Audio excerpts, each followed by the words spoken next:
Danny Ric has been struggling this year on pace, consistency and overall results, and it's not helped by his teammate Lando outperforming that car this season. At the moment, Lando has 48 points to Daniel's 11, so Lando has brought in 82% of McLaren's points so far this season. Then there is qualifying pace. On average, Lando is 0.6 of a second quicker in the same car. So I looked into what's going on here, but to understand that, we need to understand Ricciardo's driving style, because it will explain why he was so quick at Red Bull, but not so much at McLaren. Quickly though, I need to mention that Danny has had some great results, with several podiums and even a win back in Monza. But ultimately, what we're looking at is one of the drivers with the worst records compared to their teammate, who is obviously working with the same tools. So really, it's the gap to Lando that's interesting here. So what is Daniel Ricciardo's driving style like? Well, I've broken down a number of driving styles on this channel, and really they are subtle points that allow the driver to get the car through the corner more quickly. For example, Hamilton is incredible on the brakes. He's able to get the car stopped well without losing time on exit. Vettel usually takes a more V'd off line to rotate the car mid-corner, similar to Michael Schumacher. But all of these driving styles tie in closely with the car they are driving. For example, Alonso back in 2005 and 2006 was driving a Renault with a really strong rear end and using tyres that were rock hard. So he induced understeer all the way into the corner, which heated the tyres and gave him the grip to pivot the car mid-corner and fire it out on the exit. But he isn't using that style this year, for example, as it would chew up the tyres and he would be pretty slow. But having said that, Danny was at his peak at Red Bull between 2014 and 2018. So let's have a look at his style from back then. The Red Bull was incredible aerodynamically, with more raw downforce than the other teams on the whole. But the Renault engine wasn't great, so they were comparatively quick in the corners, but slower on the straights. But what made Danny great in that car was that it fit his style really well. Now, we know him as last of the late breakers, but really that's only when overtaking. When Daniel was on a normal lap, he would actually brake a little bit earlier than most of the drivers. And that helped because you can keep the car more level, allowing Danny to turn in pretty aggressively and carry a high minimum speed through the corner. So a smoother braking phase kept the car flatter, which with the right car allows you to keep the aerodynamics working well throughout the corner. So Danny would set the car to be very stable on entry. He doesn't want the car moving around on the way into the corner. Speaking to Blake from Brake F1, who was a performance engineer at Red Bull for that time, Max didn't mind the car moving on entry, whereas Daniel didn't really like it. And this style also relies on having a car with great front end grip. Because Daniel isn't hard on the brakes through the corner, you have less weight on those front tyres and less load pushing them into the ground. So the car can lean into understeer, which means you run wide and sacrifice the exit. And you can see this style in the data. This is the fastest qualifying lap at Monaco in 2018 between Daniel, who got pole, and Hamilton. You can see that the Merc is much quicker on the straights, but the minimum speed through the tight corners was where Daniel gained the time. So this is why Daniel got 7 of his 8 wins at Red Bull and was pretty much always on the pace with his teammate throughout that time. Then Daniel went to Renault, where it wasn't plain sailing.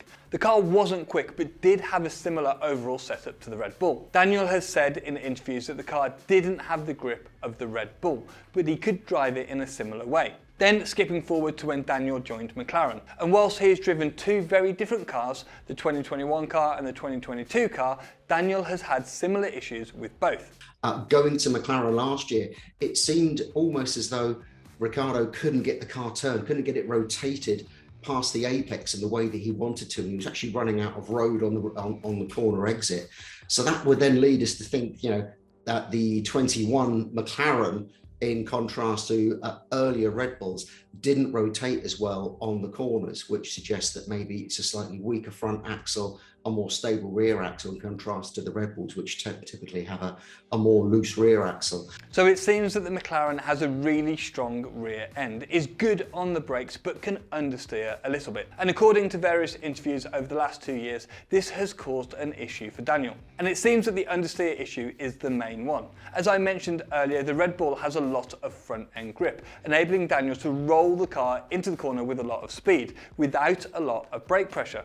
This then allows more weight over the rear of the car for a better exit. But as Scarbs mentioned, you can run out of road on the exit. So that all kind of adds up, and some drivers were able to adapt to this and get it to work. And there was clearly circuits and days where it worked for Daniel. But on the whole, it seems as that the way that front axle work doesn't really work for Daniel in the way he likes to rotate the car, particularly when he's doing these kind of classic overtaking moves where he just kind of straight lines to the apex and get it rotated at the apex while already in front of his rival. And that is a good point. Overtakes are a different style altogether. You're not optimizing for the highest minimum corner speed through a corner or the best run out of it. You're trying to get ahead of your opponent and block the ideal line, which allows you to get ahead. So the style is different there. But what is Lando doing differently? Well, he seems much happier with the car that is less stable on the brakes and with a little more understeer. One way to drive a car with a hint of understeer is to brake late and deep into the corner. This puts a lot of load on the front tyres all the way into the apex, but removes grip from the rear. This lower rear grip then allows you to pivot the car on the front axle through the corner, which then allows you to get a good exit. In general, cars with a hint of understeer are normally much more stable on the power, so you can gain time on the exit. And I looked back at a load of Lando's onboards from the last 2 years, and in general, he does seem to set his car up with a hint of understeer, which allows him to jump on the throttle on the way out of the corner. And that to me seems to be the difference here. Lando is natural in that car. It suits him and he's happier with the car moving around. But Daniel doesn't have the confidence in it at the moment. And you can see this in qualifying at Monaco. Daniel is much less confident on the brakes, and you can see it here. On the way into the key braking zones, Daniel is lifting where Lando isn't. Now, there is likely some track progression here, but not nearly a second's worth. So Daniel really isn't confident in that car. But you could argue that Monaco is pretty atypical. So let's take a look at the most typical F1 track, Barcelona. Here the gap is closer, but still 0.3 of a second. Lando is gaining the time in the slow speed corners, particularly those with a sharp change of direction. This again points at this issue of the car moving around on the brakes, and Daniel isn't handling this as well as Lando. Now, of course, Daniel has been working on changing his driving style, being more aggressive on the brakes and rotating the car more mid-corner. But that's a tricky thing to do. So let's see if he does indeed manage to change it this season. You should check out this video on why Senna's driving style wouldn't work in today's cars. Thanks for watching, and I'll catch you in the next one.